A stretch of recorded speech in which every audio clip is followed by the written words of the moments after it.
సూర్యకాంతిని యాంత్రిక శక్తిగా మార్చే విధానం సార్.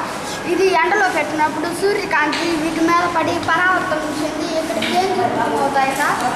కేంద్రీకృతమయ్యి ఇందులోని వేడి గాలి ఒక్కసారిగా పైకి రావడం వల్ల ఈ టర్బైన్ తిరుగుతుంది. ఈ టర్బైన్స్ ఉపయోగించి పారిశ్రామికంగా విద్యుత్ తయారు చేసుకోవచ్చు. దీని ఒక చదరపు మీటరు శక్తి 2 కెరియర్లు ఉంటుంది సార్. చదరపు సెంటీమీటర్ 2 క్యాలరీస్. చెప్పు. ఈ సోలార్ సిస్టంలో వెరైటీ సార్. ఇది మనం ఎండలో పెట్టాలి. ఇది ఎండలో పెట్టాలి.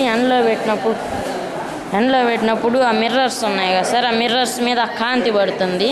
ఆ కాంతి అది పుట్టాకార దర్పణం ఇట్టుంది కాబట్టి అది పుట్టాకార దర్పణం. అది కాంతిని కేంద్రీకరిస్తుంది, ఆ పైప్ మీద కేంద్రీకరిస్తుంది సార్. దానికి బ్లాక్ పెయింట్ ఎందుకు వేసామంటే అది బ్లాక్ ఎక్కువ ఉష్ణాన్ని గ్రహిస్తుంది. కేంద్రీకరించినప్పుడు ఆ గొట్టం లోపల ఉన్న గాలి కూడా వేడెక్కుతుంది. వేడెక్కిన గాలి వ్యాకోచం ద్వారా పైకి వస్తుంది సార్. వచ్చినప్పుడు ఆ టర్బైన్ అనేది తిరుగుతుంది. మళ్ళీ కొత్త గాలి మనం ఒక స్టాండ్కి ఇట్లా అమర్చాం కాబట్టి మళ్ళీ కొత్త గాలి కింద నుండి మళ్ళీ పైపులోకి వెళ్తుంది సార్. దానివల్ల టర్బైన్ తిరుగుతూ ఉంటుంది. దానివల్ల మనం విద్యుత్ ఉత్పత్తి చేసుకోవచ్చు. ఏ స్కూల్ అమ్మా? టీజెడ్పీహెచ్ఎస్ పెద్ద కోన్ సార్. నీ పేరు? సాయి.